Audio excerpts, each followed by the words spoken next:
ये 27 साल के हैं और 27 साल का ये व्यक्ति पिछले 8 साल से ये एक स्कूल चलाते हैं। इस स्कूल में 700 से ज़्यादा बच्चे पढ़ते हैं।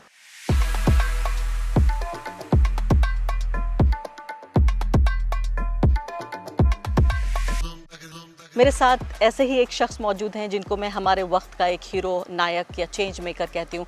वली Rahmani, presenting to you. Thank you so much. क्यों वली ने ये सब काम किया, किस तरह से वली रहमानी ने आम लोगों से पैसा इकट्ठा करके आम लोगों के लिए ये बहुत ख़ास स्कूल बनाया है, और मैं इनसे ये पूछना चाहती हूँ कि इनके लिए इनको कहाँ से ये प्रोत्साहन मिला, स्कूल ही बनाने के बारे में क्यों सोचा, और इतनी कम उम्र में कैसे ये सब कुछ कर पाए, और कैसे वो सब कुछ करते हैं जो वली करते हैं। दिल से बात निकलती है, असर रखती है, पर नहीं ताकत परवाज़ मगर रखती है। वाह वाह वाह। तो जो मैं ये चाहता था कि मेरी जो दिल की बातें हैं पूरी दुनिया सुने। हिंदुस्तान के 100 से ज़ायद सरकारी हॉस्पिटल के बाहर औरतें बैठी हैं, बच्चे बैठे हैं, बीमार हैं, मगर उन्हें एंट्री नहीं मिल रही क्योंकि हॉस्पिटल्स में कमरे कम हैं, क्योंकि डॉक्टर्स कम हैं। आज भी जब हम बात कर रहे हैं, लाखों बच्चे ऐसे हैं जिन्होंने सुबह का नाश्ता नहीं किया होगा। इसके बाहर, लोगों के घरों के बाहर, लोगों के फैक्ट्रीज़ के बाहर, रोडों पर, मस्जिदों के बाहर मैं लिटरली भीख मांगे स्कूल के लिए। 1 साल, 1.5 साल जब कुछ पैसे इकट्ठे नहीं हो पाए, फाइनली एक दिन इस ज़मीन पे खड़े होकर मैंने कहा कि अब मैं चाहता हूँ इस मुल्क के 10 लाख गरीब मुसलमान मुझे 100 रुपये दे दे ताकि मैं स्कूल बना लूँ। वो दर्द थी जिसकी वजह से ऐसा हुआ कि 10 दिन में 10 लाख से ज़्यादा लोगों ने मुझे 100 रुपये दिए और 10 करोड़ रुपये आ गए हमारे। वाह वाह वाह।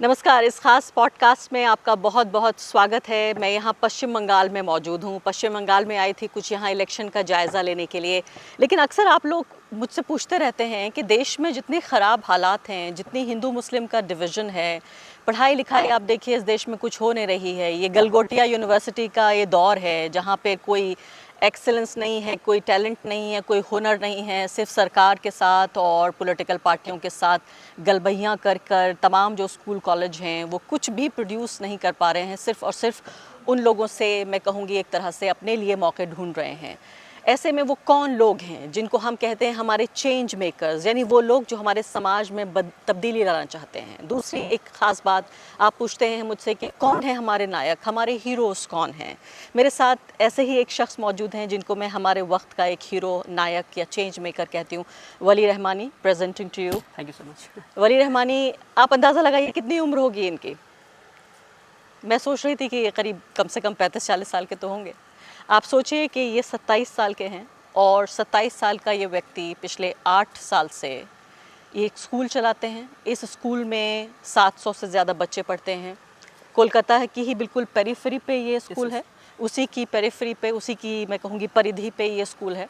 और 8 साल पहले ये इन्होंने स्कूल शुरू किया। आप सोचिए उनकी उम्र कितनी रही होगी, उस वक्त तो खुद कॉलेज में रहे होंगे। क्यों वली ने ये सब काम किया, किस तरह से वली रहमानी ने आम लोगों से पैसा इकट्ठा करके आम लोगों के लिए ये बहुत ख़ास स्कूल बनाया है, और मैं इनसे ये पूछना चाहती हूँ कि इनके लिए इनको कहाँ से ये प्रोत्साहन मिला, स्कूल ही बनाने के बारे में क्यों सोचा, और इतनी कम उम्र में कैसे ये सब कुछ कर पाए, और कैसे वो सब कुछ करते हैं जो वली करते हैं। वली, सबसे पहले मैं आपको बताना चाहती हूँ एक इंसिडेंट। आपको न जाने कितने साल पहले मैंने टाइम्स नाउ पे देखा एक डिबेट के दौरान।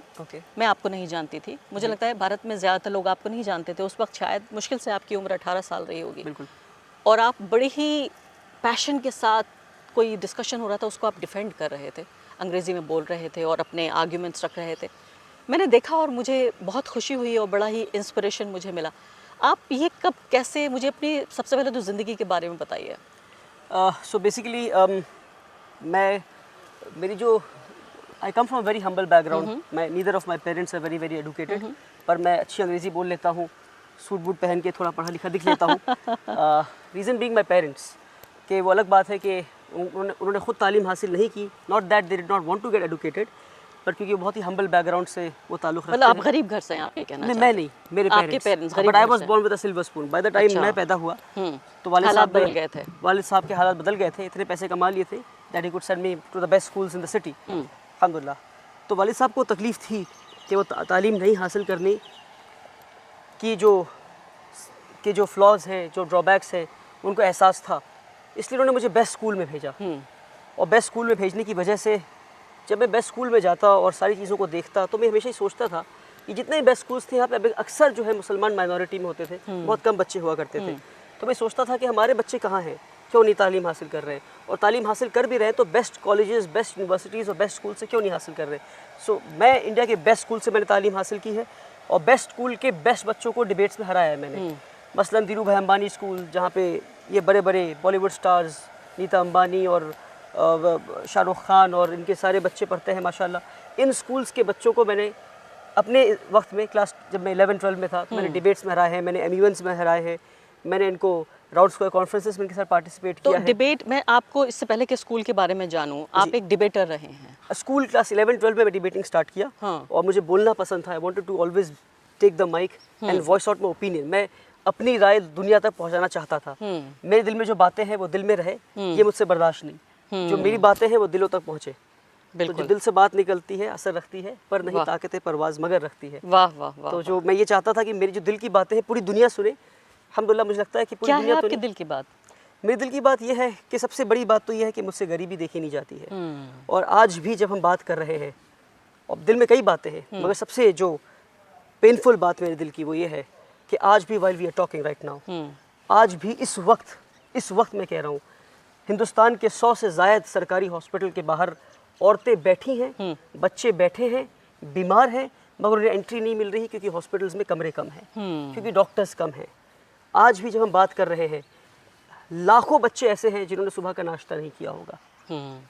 हमारे सुनने वाले ऑडियंस के लिए होगा कि अरे ऐसा भी है, पर शायद आपने ये हिंदुस्तान नहीं देखा है। मैंने देखा है, एक कम उम्र में मैंने देखा है, और अगर आपको देखना है आइए हमारे साथ, मैं आपको ले चलता हूँ। लेकिन वली रहमानी, ये तो ऐसी चीज़ें हैं एक पत्रकार होने के नाते, जितना दुख दर्द और जितनी ये तमाम परेशानियाँ मैं देखती हूँ, सुनती हूँ, सिर्फ इतना कर पाती हूँ कि ख़बरें करके लोगों को दिखा देती हूँ। लेकिन जब आप तो एक ही इंसान थे, कोई ऑर्गेनाइजेशन नहीं थे, कोई पॉलिटिकल पार्टी नहीं थे, तो आपने क्या सोचा कैसे इन हालात को बदला जाए? मैं देख रही हूँ आपके दिल में बड़ी बेचैनी है। जी बिल्कुल। तो इस बेचैनी को कैसे आपने सोचा कि करार आए? क्योंकि मैं तो अक्सर ही सुनती हूँ जब लोग कोई बात करते हैं, ऐसा नहीं है कि आपके जैसे लोग नहीं हैं, बहुत सारे लोग हमदर्दी रखते हैं आम लोगों से, गरीब लोगों से, लेकिन वो कहते हैं एक एक करने से क्या हो जाएगा, एक कैसे करेगा? सो मैं ऐसा कहता हूँ, usually if you feed a man you will not be able to change the world, but you will definitely be able to change the world for that one man. तो यानी अगर आप एक आदमी को खाना खिलाते हैं तो हो सकता है दुनिया ना बदले, लेकिन उस आदमी की दुनिया बदल सकते हैं आप। वाह वाह वाह। तो ये बहुत ज़रूरी है। Are you able to translate your pain into action? दर्द तो सबके दिल में है, पर उस दर्द का क्या, वो दर्द अगर आप एक्शन में ट्रांसलेट नहीं कर पा रहे हैं, सो इट्स बहुत हाई टाइम जब हम सिर्फ बड़ी बड़ी महफिलों में बैठकर चाय के कप पर हम सिर्फ बड़ी बड़ी बातें ना करें। अब मुझे ये बताइए, सवाल पूछे हम, ठीक है, कि हम क्या कर सकते हैं, एटलीस्ट अपने लेवल पे हम क्या कर सकते हैं। आप क्या कर सकते हैं? What you are doing through your channel is amazing. आप कह सकती हैं that I'm trying to do my bit. मैं अपनी आवाज़, मैं दुनिया की बातें जो लोगों को जाननी चाहिए वो अपने चैनल के जरिए मैं लोगों तक पहुंचा रही हूँ। मैं सिर्फ बातें नहीं, मेरे पास लेकिन सिर्फ ये दर्द काफ़ी नहीं है। एटलीस्ट आप अपना, are you doing your bit? The question is, are you doing your bit? क्योंकि मैं तो सुबह उठती हूँ रोज़ और ऐसा लगता है कि फ्रस्ट्रेटेड हूँ, क्योंकि पिछले लगातार नरेंद्र मोदी सरकार के 12 साल से हर रोज़ उठने पे लगता है कि आपकी आवाज़ में कोई दम नहीं है, आपको कोई सुन नहीं रहा है। कभी लगता है कि मैं आईने से बात करती हूँ, मतलब हर रोज़ बहुत सारे ऐसे दिन आते हैं जिसमें मैं निराश महसूस करती हूँ, शायद ही कोई दिन आता है जिसमें आशा की बात होती है। आप जब मुझे बता रहे थे अपनी कहानी कि जब आपने कुछ यतीम बच्चों को गोद लिया, जी, जब तो आप खुद बच्चे थे, कैसे ये कहानी हुई? सो आई वाज ओनली 18 देन। और बिल्कुल आपने सही कहा कि नरेंद्र मोदी और ये सारी चीज़ें जो हर रोज़ हम देख रहे हैं, तो इनमें से कोई भी लोग खुदा नहीं है, सब इंसान हैं, और हर जालिम का एक वक्त होता है। और मुझे लगता है कि what is important is that in these tough times what side have we chosen. तो कौन सी साइड आपने चुनी है? हमने हक की साइड चुनी है। हमने हक और बातिल के बीच में हमने हक चुना है, और आपने भी हक चुना है। और उम्मीद करते हैं जब ये वक्त गुजर जाएगा तो आप जैसे लोगों का और हमारे जैसे लोगों का अगर नाम ना भी लिया जाए, तो शायद अगर नाम लिया भी जाए तो एटलीस्ट लोग ये कहें कि at least they were standing on the right side. तो मैं आती हूँ राजनीति पे, इससे पहले आपकी दुनिया को जान लेती हूँ। जिस आप दुनिया का जिक्र कर रहे थे, दुनिया में एक आप हैं लेकिन आपकी भी अपनी दुनिया है। मुझे उन यतीम बच्चों की कहानी बताइए जिससे पूरी कहानी शुरू हुई। तो पूरी कहानी इस दर्द से शुरू हुई कि मुझसे जो है गुर्बत देखी नहीं जाती। I was unable to see pain, the very sight of poverty was unbearable to me. और आज भी ऐसा ही है कि मैं गुर्बत को देखता हूँ तो मेरा दिल मचल जाता है, मेरी आंखें नम हो जाती है और मैं कहता हूँ या अल्लाह, ए खुदा, काश कि मेरे पास इतने पैसे होते कि मैं पूरी दुनिया की गरीबी मिटा सकता। So that is an innate quality in me. वो अल्लाह की तरफ से, ऊपर वाले की तरफ से एक ख़ास फितरत मेरे अंदर है। अब इस फितरत की वजह से ये सारी चीज़ें आप देख पा रहे हैं। तो मैं सिर्फ 18 साल का था और अपने आप से मैं सवाल पूछा कि मैं क्या कर सकता हूँ, क्या मैं पूरी दुनिया को बदल सकता हूँ? जवाब है नहीं। तो मैं क्या कर सकता हूँ? तो 18 साल की उम्र में मैंने ये कहा कि मैं 10, और मैं आसपास देख रहा था कि दुनिया के लीडर्स क्या कर रहे हैं, SDG goals, no hunger, no poverty वगैरह वगैरह, पर all of these are just talks, all of these are just शोशेबाजी। In all of these talks where is action? तो मुझे लगा कि कम से कम मैं ये कर सकता हूँ, जब लीडर्स नहीं हैं तो 10 लीडर्स बनाए जाएँ। और वो सफ़र वहाँ से शुरू हुई कि 10 बच्चों को मैं गोद लेता हूँ एट द एज ऑफ 18, और 10 बच्चों को गोद लेकर मैं उन्हें लीडर्स बनाता हूँ जो इस दुनिया को बदलेंगे और वन लाइन स्टेटमेंट, इस दुनिया से और स्पेशली इस मुल्क से गरीबी को दूर करेंगे। 10 बच्चों को गोद लिया आपने, और गोद लेने का मतलब क्या हुआ? आपके साथ वो रहने लगे या आप उनका खर्च उठाने लगे? जी, तो बेसिकली एक 1200 स्क्वायर फीट का अपार्टमेंट है कलकत्ते में, एक स्लम है तोपसिया। उस स्लम एरिया में एक 1200 स्क्वायर फीट के अपार्टमेंट को रेंट पे लिया मैं। कुछ पैसे इकट्ठे किए अपनी अम्मी से, अपने अब्बा से, अपने दोस्तों से और कुछ जानने वालों से, और उस 1200 स्क्वायर फीट के अपार्टमेंट में 3 यतीम अनाथ ऑर्फन बच्चों को लेकर उम्मीद होम शुरू किया मैं, रख कर उन्हें उम्मीद होम। एंड दैट उम्मीद home in the last 8 years has become उम्मीद ग्लोबल स्कूल। तो एक लंबा सफ़र तय किया। वो 3 बच्चे आज 700 बच्चे हो गए। So it's a long journey. If you want I can narrate the story कि हाउ, and I was only 18 then। 700 बच्चे हो गए। आज 700 बच्चे हैं अल्हम्दुलिल्लाह। और मुझे फिर मैं स्कूल की कहानी अब जान लेती हूँ आपसे, फिर मैं आपसे थोड़ा आज के हालात पे भी चर्चा करूँगी कि ये भी आपसे जानूँगी कि स्कूल का मकसद क्या है। कि आप ये कह रहे थे कि अभी जब हमारी बातचीत हो रही थी वो कैंपेन मुझे भी याद था आपका, तो स्कूल आपने ये 2018 में सेटअप कर लिया था, उम्मीद ग्लोबल स्कूल? नहीं, स्कूल 2018 में नहीं था, इट वाज उम्मीद होम था। अच्छा, और छोटा सा घर था, फ्लैट था, ठीक है। और 10 बच्चों को मुझे वहाँ पढ़ाना था। और मेरा सपना ये था, मैं कहता था I want to be a father of 10 orphan kids before I turn 20। And by the time I turned 20, 10 orphan kids were calling me Abba ji. Today there are more than 50 orphan kids who call me Abba ji, and almost all the students in the school who call me Abba ji. और उसके बाद आपने 2 साल पहले, यानी कि 2022 में 23 में 2023 15 सितंबर 2023 में आपने एक कैंपेन चलाया जी। और वो कैंपेन था कि आप 10 करोड़ रुपए जमा करना चाहते थे For the school. For the school. कैसे हुआ ये कैंपेन? सो बेसिकली जब मैं ये कैंपेन लॉन्च किया उस वक्त आई ऑलरेडी हैड रफली 1 million followers on Facebook and YouTube पे लगभग 7 लाख 6 लाख फॉलोअर्स थे। तो मुझे लगता था कि the community listens to me, और मुसलमान मेरी बात सुनेंगे। और क्योंकि मुसलमानों के लिए मोस्टली माइनॉरिटी स्कूल स्टैब्लिश कर रहा हूँ मैं, और क्योंकि मुसलमानों में तालीम नहीं है, and there are several reasons behind it, and I can give you datas after datas to tell you कि किस तरह हम तालीम में पीछे हैं, किस तरह सिस्टमैटिकली हमें डिनाई किया गया है, सिस्टमैटिकली हमें पीछे रखा गया है पिछले 70 सालों में। And I mean these datas are gonna blow your mind off. ऐसी डेटा है जो आपको समझ में आएगा कि भाई हमारी गलती नहीं है सिर्फ।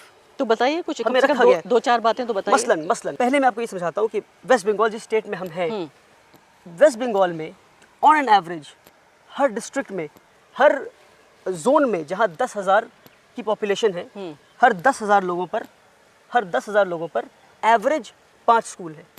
अच्छा, ठीक है। हर 10,000 लोगों पर एवरेज 5 स्कूल है। अब वो जोन्स जो उन 10,000 में मुसलमान 50% से कम है, वहाँ 7 स्कूल्स हैं। जहाँ मुसलमान 50% से ज़्यादा हैं, वहाँ 3 स्कूल्स हैं।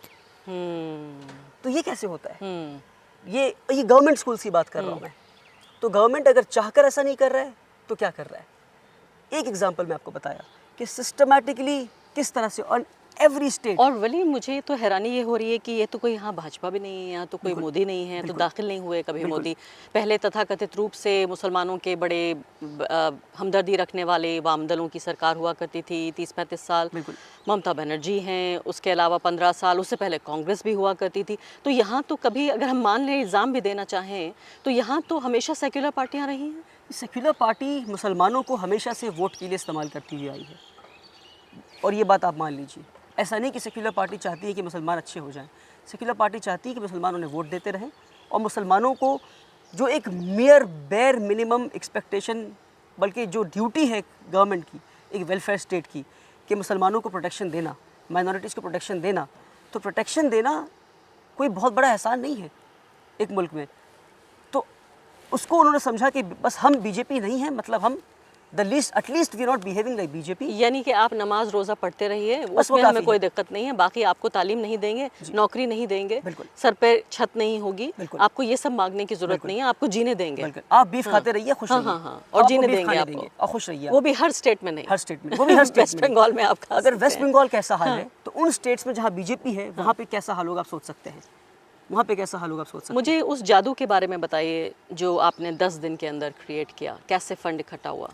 पता नहीं इसको जादू कह सकते हैं कि नहीं, जादू तो नहीं था, मगर इसके पीछे रीज़न पहले बताना चाहता हूँ। बैकड्रॉप क्या था। तो ये ज़मीन मैं ख़रीदने आया, जिस ज़मीन पे आप खड़े हैं, लगभग एक 3 एकड़ ज़मीन है ये। इस ज़मीन पर आया, इस ज़मीन की जो ओनर्स थे उनसे मैं ज़मीन ख़रीदना चाहता था। लगभग 1.5 करोड़ की ज़मीन थी, and they denied to sell the land to me, and I became furious. I said कि शहर से इतनी दूर आपने मुझे बुलाया कहने के लिए कि we don't want to sell the land to you. Then they started laughing and they kept their hand, one of the person kept his hand on my shoulder and said कि we want to gift this land to you। अच्छा। तो ये ज़मीन जो मुझे 1.5 करोड़ की ज़मीन थी, ये मुझे गिफ्ट में मिल गया, अल्हम्दुलिल्लाह। अच्छा। तो उसके बाद आई थॉट कि ज़मीन तो मिल गई है, पैसे आराम से आ जाएंगे। मुसलमानों के पास ऐसे ही स्कूल नहीं है, इतने सारे रिच लोग भी हैं, थोड़े बहुत, इतने सारे भी नहीं, थोड़े बहुत रिच लोग हैं। तो मैंने कहा कि इनके पास जाऊँगा, कुछ तो हैं, 100, 200, 500, 1000 तो लोग हैं। बिल्कुल 1% मुसलमानों में रिच है। तो मुझे लगा कि उनके पास जब मैं जाऊंगा स्कूल का प्रपोजल लेकर, they will come forward and they will embrace me and they will say कितने पैसे चाहिए बताओ, take all the money that you need and build a world class school. But it happened that way unfortunately. I was running from pillar to post एंड ऐसे भी मौके आए कि मुझे लोगों के बुटीक के बाहर, मसलन किसी के आप घर जाते हैं तो लोग आपको भगा देते हैं, समझ में आता है, तो boutique has an open access. I was not given entry into the boutique. I was made to stand outside the boutique for more than 45 minutes and return with us without a single penny in my hand, which I had gone for donation for the school। मैं लोगों के offices के बाहर, लोगों के घरों के बाहर, लोगों के फैक्ट्रीज़ के बाहर, रोडों पर, मस्जिदों के बाहर, मैं लिटरली भीख मांगे स्कूल के लिए। 1 साल 1.5 साल जब कुछ पैसे इकट्ठे नहीं हो पाए, फाइनली एक दिन इस ज़मीन पे खड़े होकर मैंने कहा कि अब मैं चाहता हूँ इस मुल्क के 10 लाख गरीब मुसलमान मुझे 100 रुपये दे दे ताकि मैं स्कूल बना लूँ। वो दर्द थी जिसकी वजह से ऐसा हुआ कि 10 दिन में 10 लाख से ज़्यादा लोगों ने मुझे 100 रुपये दिए और 10 करोड़ रुपए आ गए हमारे। वाह वाह वाह, वाकई मतलब इसमें बाकायदा ताली बजाने का मैं सोचती हूँ, मेरे दर्शक भी इसमें ताली बजाएं वाकई कि एक आदमी की हिम्मत, एक आदमी का हौसला। अक्सर जब हम सोचते हैं और उम्मीद हार जाते हैं कि एक आदमी क्या कर सकता है, ये वही एक आदमी है जिसने 10 करोड़ लोगों से 10 नहीं कितने 1 करोड़ लोगों से 10 लाख लोगों से 100 रुपये लिया। सिर्फ 100 रुपये, आपके 100 रुपये देने से आप ये देखिए कि ये पूरी जो बिल्डिंग, ये इमारत खड़ी हुई है जिसको फिज़िकल फॉर्म में आप बाकायदा देख सकते हैं, उम्मीद ग्लोबल स्कूल बड़ा बड़ा लिखा हुआ है। और यहाँ पर बच्चों से भी हमने बातचीत की, बहुत शानदार बात है ये मुझे, क्योंकि अक्सर मैंने जब ये नया चैनल जी श्योर एक रात तो मसलन जब 1.5 साल तक I was running from pillar to post, जब अमीर मुसलमानों ने, बड़े लोगों ने, लॉयर्स, डॉक्टर्स ने मुझे धुतकार के भगा दिया, कहा बच्चे हो जाओ, पढ़ाई करो, ये करो, वो करो, डांट कर भगा दिया। Every time I was humiliated, मेरी बेइज्जती होती किसी के दरवाजे के बाहर। नॉट दैट मैं खुद I was going to ask money for myself, ऐसा नहीं था। I wanted to ask for the community, I wanted to ask for the poor community. तो जब ऐसा होता था तो मैं अक्सर ऊपर देखता आसमान की तरफ और कहता अल्लाह तू देख रहा है ना। अक्सर हर मौके पे मैं ऐसा ऊपर देखता, पता नहीं ऊपर क्यों देखता मैं, ये फितरतन ऐसा होता कि ऊपर देखता हूँ, मैं कहता अल्लाह तू देख रहा है ना कि what I am going through, कि how people are treating me, Allah तू देख रहा है ना। तो जिस दिन 10 दिन पे 10 करोड़ आ गए, मैं इसको इस तरह कहता हूँ कि अल्लाह का जवाब था मेरे लिए कि हाँ मैं देख रहा हूँ, देख रहा हूँ, हाँ मैं देख रहा था। सो लोग देखते 10 दिन में 10 करोड़ आए, लोग ये नहीं देखते कि एक 18 साल, 19 साल, 20 साल, 4 साल, 5 साल तक उस उम्र से मैं कैसे भागा हूँ, from door to door, from pillar to pillar, from office, मस्जिदों के बाहर, लोगों के ऑफिस के बाहर, बुटीक्स के बाहर, शोरूम्स के बाहर, 100 रुपये दे दीजिए, 500 दे दीजिए, 2000 दे दीजिए, एंड देन लोग 10 करोड़ देख रहे हैं। लोग नहीं देख रहे 500 रुपीज़ के लिए 1 घंटा खड़ा हुआ हूँ मैं, ठीक है। तो खुदा देखता भी है और खुदा फिर बदल देता भी है। और वो जो 100 रुपये देने वाले लोग थे, वो कौन लोग थे, कैसे लोग थे, तो और क्या आसान था 100 रुपये ले लेना किसी से? आसान तो नहीं, बल्कि ज़्यादा बड़ी जिम्मेदारी है। अगर एक इंसान मुझे 10 करोड़ रुपए दे दे तो एक इंसान को जवाब दे है मुझे।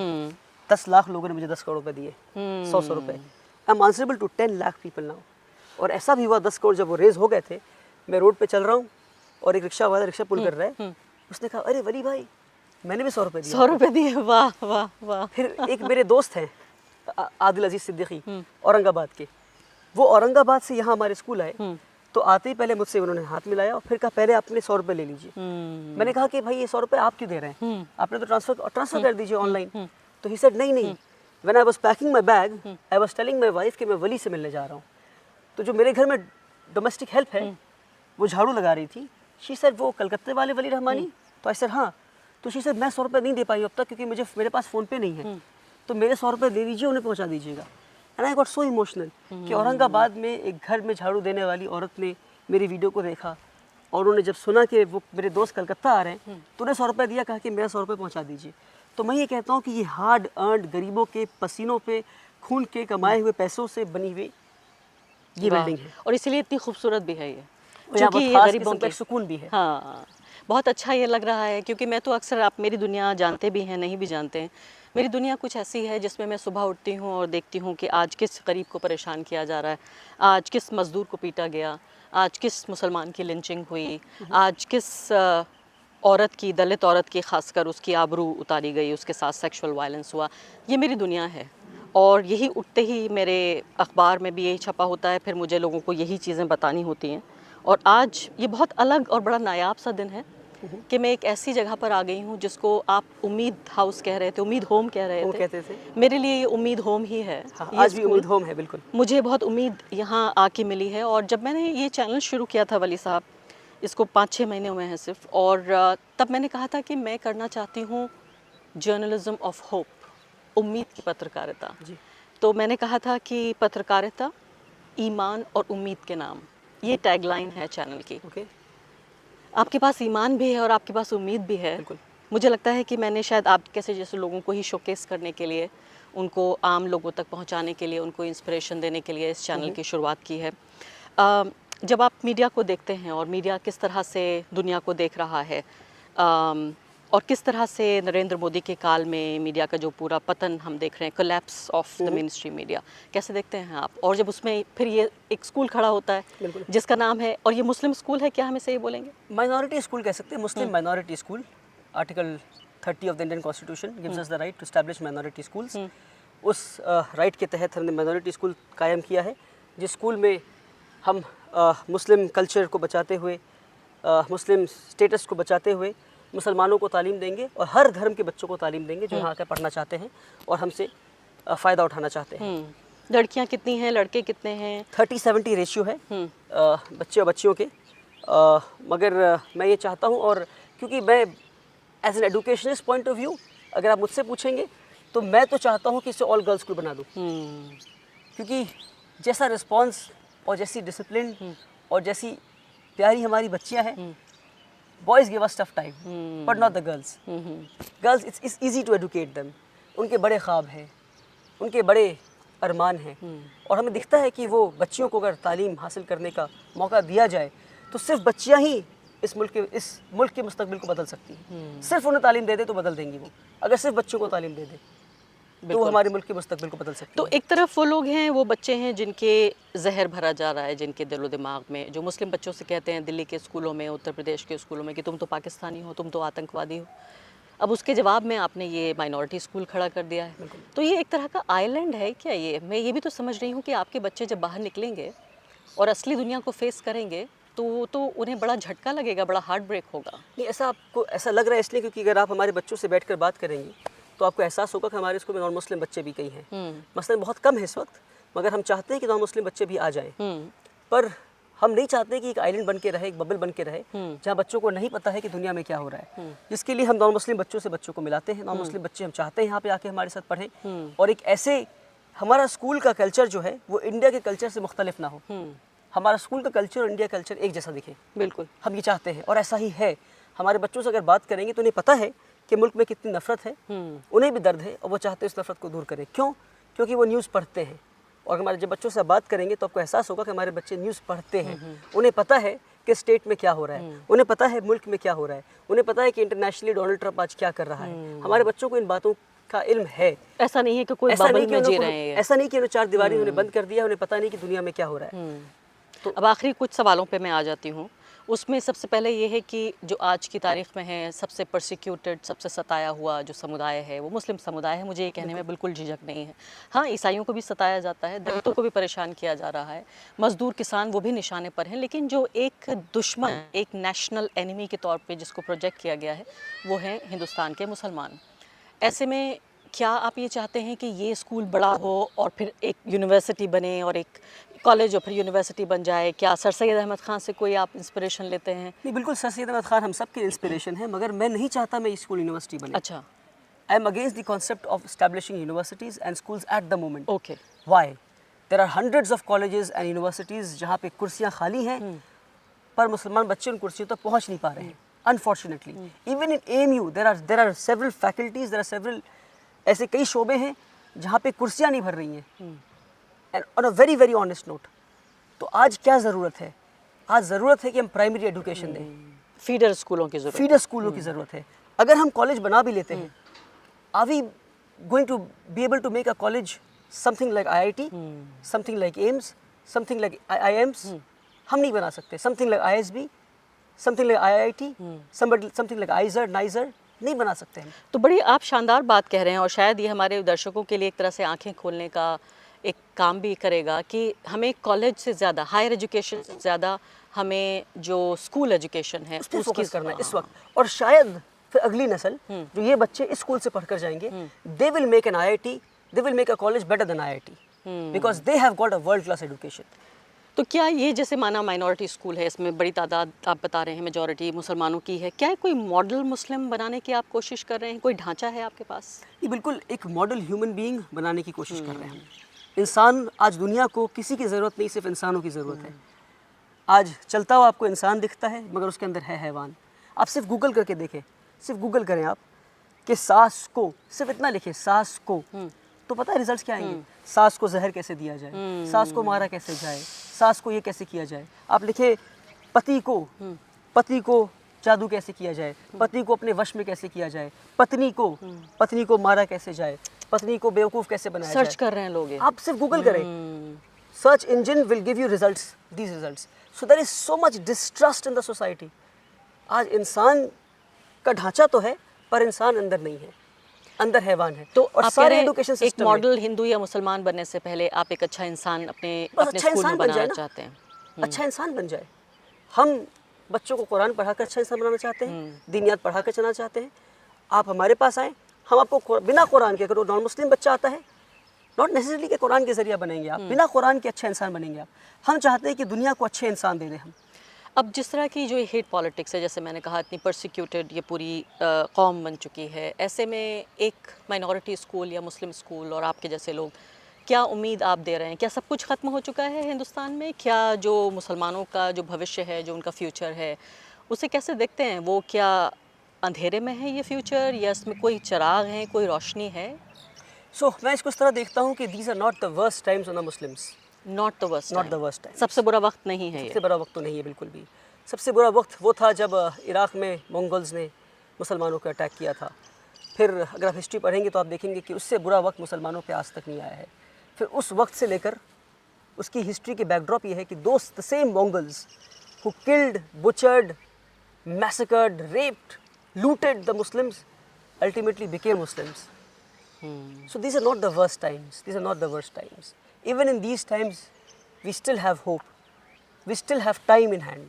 What मैं I'm अगर asking सिर्फ आपसे एक ग्लोबल पर्सपेक्टिव ना सही कि हिंदुस्तान के ही सिर्फ एक उसी की पेरिफेरी में उसी नज़रिए से आपकी छोटी सी ज़िंदगी थोड़ी सी आपसे थोड़ी बड़ी मेरी ज़िंदगी, अगर इसी में हम देखने की कोशिश करें पिछले जितने 12 साल में नरेंद्र मोदी सरकार में, तो अगर हिंदुस्तान के पर्सपेक्टिव में देखें, क्या करेगा मुसलमान? दीज आर क्या द वर्स्ट करे? Times, these are the worst times. तो अगर क्या करे हिंदुस्तान के मुसलमान? पर्सपेक्टिव में देखेंगे, these are the worst times. मुसलमान क्या कर सकता है?